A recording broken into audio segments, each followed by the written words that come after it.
EAGLES, Eagles.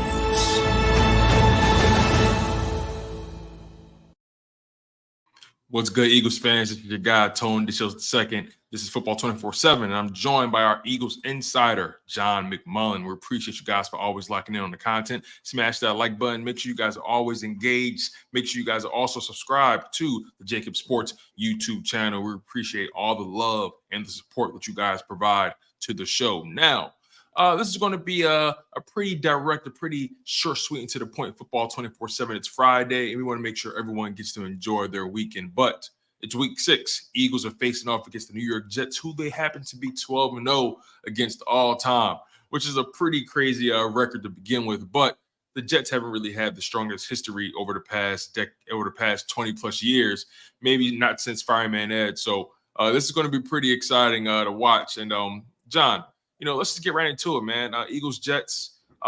Let's start with the injury. Let's start on the injury front because I think that's the most pressing matter, right? I think that's the most how can you put this, exciting or interesting news to talk about. So let's start there. What's going on the injury front with the Philadelphia Eagles? Yeah, I don't know how exciting. It didn't go well for the Eagles by the end of the week. Jalen Carter getting hurt at practice on Wednesday with an ankle sprain. Nick Sirianni said he doesn't think it's going to be long-term, so that's probably a low ankle sprain instead of a high one. That's good news, but not going to play this week. And obviously, I mean, he's been a dominant player. It's tough to say this, but I said it on Birds 365 this morning.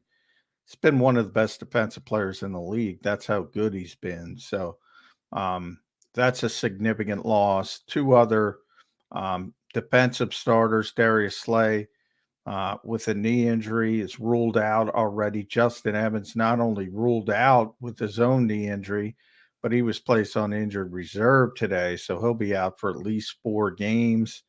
And then on the offensive side, Quez Watkins with a hamstring, so he's probably going to be gone for a couple weeks at least in the best case scenario. I do expect Nakobe Dean back.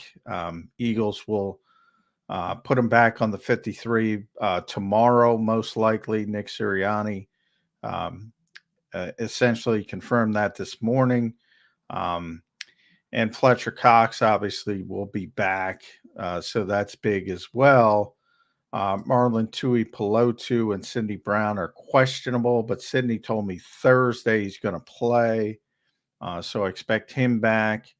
Marlon's more of a 50-50 type deal, a legitimate questionable. So, yeah, all of a sudden, it looked like the Eagles came out of Los Angeles very healthy, and all of a sudden, injuries pop up. In the case of Carter and Watkins during practice, in the case of Evans and Slay, they managed to play through it. They both played the entire game in Los Angeles, managed to play through it, but obviously got through it banged up. So you give them credit for that. But yeah, some injury issues, no doubt about it. Yeah, definitely. Over the past several hours, as the injury news began to roll out, there's been a debate about which is a more significant loss, Jalen Carter or Darius Slay. Now, obviously, both of them are very high-profile players on the Philadelphia Eagles. Both of them are key cogs in what the Philadelphia Eagles want to accomplish on the defensive side of the ball. But, when you think about it from the perspective of the D-line still has guys like Fletcher Cox, Milton Williams, Jordan Davis, right? Hassan Reddick, Josh Sweat. You still got Katavius Street right there. There's still some depth on that defensive line to kind of supplement what they're losing in Jalen Carter. I mean, his production is kind of hard to replace, but you can kind of get by with what they have. But on the pass defense side of it, losing Darius Slay, I would like to think that's a more significant loss than Jalen Carter. Again, both losses are significant, but when you think about it in terms of what the Philadelphia Eagles' main weaknesses is, or that's really on the pass defensive side of the ball. So, I want to hear your thoughts on that, right? Which do you think is a more significant loss, Darius Slay or Jalen Carter right now? Well, this week I would say it's Carter. If you got me next week, I would say it's Slay. I mean, the Jets are the 32nd ranked passing offense in the NFL. And they're 30, there's 32 teams. So that tells you where they are throwing the football. So yeah, this week I would say Carter, the more significant loss. Now, if the same two players are out, I would tell you Slay's the more significant loss with Tyreek Hill, Jalen Waddle and company, maybe the best passing offense in the NFL. So that's sort of game by game. In this particular game, the Jets run the ball a little bit more effectively than they throw it. So you'd have to say you're more worried about the front. But as you point out, the Eagles have the deepest defensive front in football. Now, from that standpoint, yes, they're not nearly as deep at corner. And they can hold up better with injuries on the defensive line. But Carter's been, it's hard to say with Hassan Reddick and Josh Sweat and all these players the Eagles have, but he's been the best player on the Eagles defense. So it's pretty significant any way you look at it. Yeah, right. I guess for me, I think about you lost Devontae Maddox, right? You lost Zach McPherson. Mario Goodrich, Josh Jobe, and those guys, Eli Ricks, they're still works in progress. And then on top of that, the Philadelphia Eagles, they've kind of made average quarterbacks look pretty damn good in terms of the yardage aspect of it. And that's not to say Zach Wilson all of a sudden can turn into a world beater, because of the Philadelphia Eagles pass defense. But losing Darius Slay, that's a pretty big deal, especially given the fact that you're pretty much ranked on the lower half, on the lower section of the totem pole when it comes to pass defense. Yeah, but you got to look at the matchup. Like I said, 32 is 32. So, I mean, the Jets do not pass. If this were Aaron Rodgers, I'd say something completely different, but they can't throw the football. And, Zach Wilson's not playing with a ton of confidence. He's been a little bit better.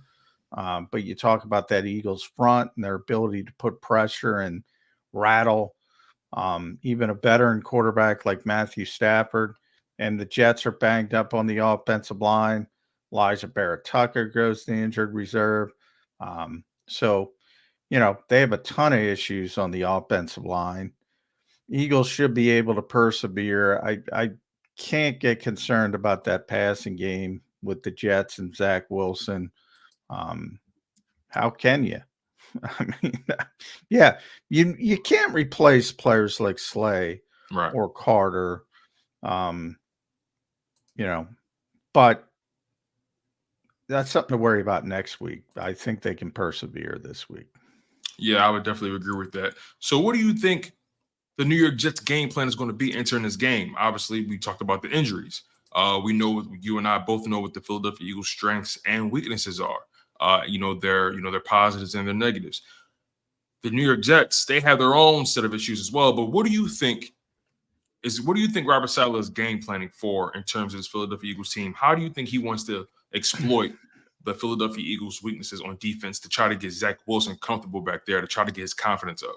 Well, that's the thing with him. You got to get him competent early, because if he's not playing with confidence, it tends to snowball. And so you probably want to design some easy throws, get him some confidence, some completions. And that's point, Garrett Wilson's a tremendous receiver. I think, if Aaron was there, he'd be turning into a superstar. That's how good he is. So they do have some playmakers. They have good tight ends.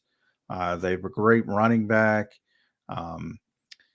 But I mean, it's tough to win in this league when your quarterback is struggling and you can't block people. I say all the time. And, they've lost 3 offensive linemen since the start of it. So, and they weren't very good to begin with. That was the concern in New York. They have a great defense, talented defense.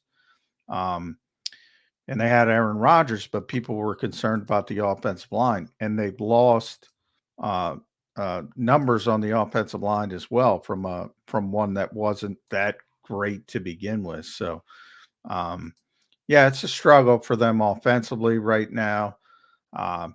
And it's been Hall and not much else. And you look at the Eagles and their run defense is number 1 in the NFL, 61 yards a game.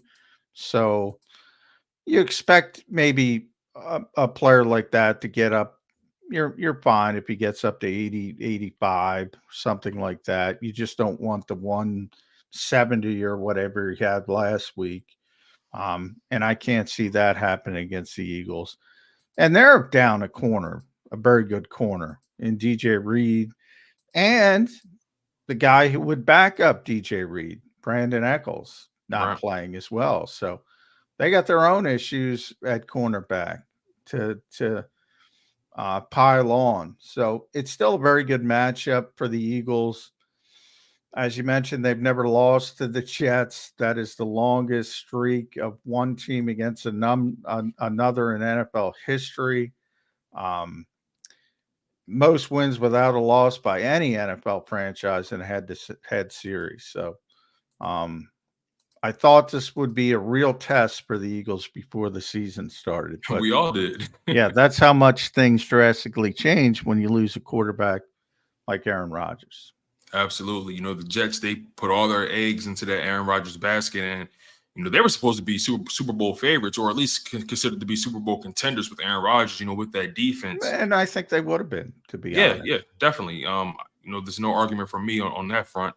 I'm curious, Sean Desai, his defense showed his pass defense especially, but his defense as a whole showed some pretty positive signs in the second half of that Rams matchup, right? Limiting the entire offense to less than, I believe, 100 yards. In that second half, they did a pretty good job handling guys like Cooper Kupp and Puka Nacua. What do you think Sean Desai? What do you think is on Sean Desai's mind as he enters this matchup with the Jets? What do you think he's focusing on? What do you think he's trying to limit? How do you think he wants to exploit and attack this Jets offense? Well, the Eagles defense is built on their front. They know they have some weaknesses up the middle. In pass coverage specifically. And that doesn't change this week, next week, 4 or 5 weeks down the line. That's the weakness. And, when the Rams in the first half were dominating the Eagles from the slot, right in the middle of the field with Cooper Kupp, Matthew Stafford was comfortable. The difference between the first half and the second half was Matthew Stafford wasn't comfortable getting the football out too quickly.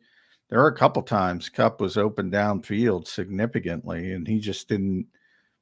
He was hurried, didn't have time to throw the football. Was over the wrong shoulder on one occasion, wasn't close on another occasion, but the receiver was open. So if the pass rush isn't getting home, that's the difference between big play for the Rams and good defense from the Eagles. The Eagles are all about that front. And if that front isn't kicking and creating pressure, they have some issues when it comes to pass coverage. Earlier, you mentioned Kobe Dean being activated off of IR. One of the biggest debates over the past few weeks has been, what's Howie Roseman, or rather, what's this coaching staff going to do in terms of getting Kobe Dean back on that field? Are they going to bench? Are they going to bench Nicholas Morrow, a guy who's been very productive for them, a guy who's made plays and kind of been a steady presence back there? Are they going to take him off the field and put in a guy that A, can't stay healthy, B, still is a work in progress. You know, he's been hurt in training camp. Hasn't really gotten too many live game reps. Some people put a lot of stock in momentum. Some people don't. But what do you think the Philadelphia Eagles are thinking in terms of Nakobe Dean and Nicholas Morrow? How do you anticipate them approaching this rotation or this linebacker lineup right now, just even though, again, Morrow has been playing fairly well? Yeah, I think the Eagles are going back to Nakobe Dean, and Wow. they haven't activated him yet. By the way, just to make it clear, they have till 4:00 tomorrow. But you anticipate that he will Yeah, play Nick that game. essentially said, you know, Nick doesn't give up much, as we all know, when it comes to injuries. But he basically, and I'll get you the exact wording he used, because I was the one who asked him about Nakobe. And he said he's looking like he's going to be there, and we're excited about that as a football team. So that's his basically a non-confirmation confirmation that Nakobe's going to be activated tomorrow and is going to play with the Jets. The Eagles would never say this, but I think they look at this game as an opportunity to get him involved. Like, the last thing you want is to throw him back in there against the Dolphins in that offense. You want him to get his sea legs back. And the same with Sidney Brown as well. Now you're talking about replacing Justin Evans, and I think you might see the shrink wrap come off Sidney Brown as well. Them given the opportunity, again, to get those sea legs before the Dolphins get here in that explosive offense. They look, Nakobe Dean is their best linebacker, and the Nicholas Morrow deserves a lot of credit. Hat tip, everything you want. He's made the plays, but again, he's making plays because of the front. And anybody looks at, oh, he got 3 sacks. Look at the 3 sacks. Look at them. But couldn't somebody make the same argument for Dean as well? I mean, he hasn't really given us too much live NFL action for us to say what he really is, right? Well, no, he's not proven, but you know, the Eagles see the upside, see the ceiling. He hasn't played much. He played 30 whatever snaps last year, and he got hurt in week 1. And for people, you know, who say he's injury prone, he's undersized. He never missed a game in college, by the way. Never missed a game in college. So this was his first time actually missing games. And you have to keep an eye on it because he did get hurt in training camp as well. Short-term injury. He's not the biggest guy in the world. But the Eagles know over a large sample size, their best linebackers, Nakobe Dean. He's just much more talented. So you want to get to that point, and you don't want to get – I often say with the hardest thing is to be honest with yourself. And, you know, if somebody's making a play because Jalen Carter's a monster, or Hassan Reddick's creating something, or Josh Sweat's creating something, or Fletcher Cox or Brandon Graham, et cetera, Eagles coaches understand what's going on there. And their best long-term option at the position is Nakobe Dean. And anybody who doubts that, Nicholas Morrow, it's the same thing in an opposite direction. This is his 6th season. He's played a lot of football. You got a large sample size. And I was talking to Nick last week. And by the way, Nick, again, deserves all the credit in the world. Good guy. Played behind the worst defensive front in football last year. Specifically came here to play behind this defensive front. He knew it. And sure enough, he showed up and he made some plays. But don't get that mistaken. He's not Lawrence Taylor, people. You know, he's not coming around the edge making sacks. Those were delayed blitzes. Right. Those were cleanup sacks because of the defensive line. So the Eagles understand that, and they know who the better player is, and they're going to get to the better player. You know, I'm curious because, John, you got me? Yeah. Okay, I just want to make sure. I know I glitched up a little bit. Okay, so I guess for me, I'm a huge proponent of if it's not broke, don't fix it. And again, I understand that Kobe Dean may be a deeper well in terms of talent goes, as far as talent goes. But Nicholas Morrow, I mean, at what point do we value? Okay, let's think about it like this. Reed Blankenship, he's not the most talented guy, but he knows where to be. He knows how to play the position. Some will say C.J. Gardner-Johnson is more talented than Reed, but I think Reed has a better understanding of the position of the safety, right? You know, Nakobe Dean, talented kid, still, you know, hasn't been hurt in his past, but has been hurt as of late. Nicholas Morrow, we have that sample size. You know, he's a guy who's played for the Bears. I guess what I'm trying to say is, aren't most of these guys a product of who's playing in front of them? Because well, sure, but I think now you bring up C.J. Gardner-Johnson. Look, if C.J.'s here, he's playing. You know, he's playing ahead of Reed Blankenship. He's playing ahead of Justin Evans. He's playing ahead of Sidney Brown. He's playing ahead of insert name, Marcus Epps, if he's back. And by the way, if Marcus is back, if Marcus was here and CJ was here, they'd be the starting safeties, not Reed Blankenship. So that's kind of the difference. Reed is the best safety on the Eagles today. Okay. But if CJ was still here, and he's hurt out in Detroit, but if he was still here, he'd be playing. I mean, and that's sort of where it's always a sliding scale. And maybe as he continues to develop, he turns into a better player down the road, but CJ is a pretty good player. But I would agree with you. Reed is, CJ's more in the Trayvon Diggs category. He's going to gamble occasionally, but he's a big playmaker. And, called a home run hitter with the Phillies run. And you could have a 5-tool player. I want that guy in the middle of the lineup hitting 45 home runs. He's going to help you more. And that's what CJ was last season. So, and I'm not comparing Nakobe Dean to him either, but Nakobe Dean is the best player the Eagles have at linebacker. So understood. Transitioning to the offensive side before we get out of here, John. The Jets, they have a pretty good defense, especially in the red zone. The Philadelphia Eagles have struggled in the red zone. How do you think the Philadelphia Eagles offense plans to attack this New York Jets defense? Again, they still have a lot of their talent on that side of the ball, but they've been trying to carry this offense, and sometimes it's just hard to do when your quarterback is playing that bad. But I digress. What do you think the Philadelphia Eagles game plan is on the offense side of the ball? Are they going to lean more of their run game because the Jets can't stop the run? Are they going to try to, go against the grain and, attack them in the air? How do you think they want to go about this Sunday? Well, the Eagles are, that's one of the good things. They can do whatever they need to do. Probably the most diverse offense in the NFL. But you mentioned the red zone. It's interesting. From 20 to 20, they're the most diverse. From inside the red zone, they might be the least diverse. So they have to fix the red zone.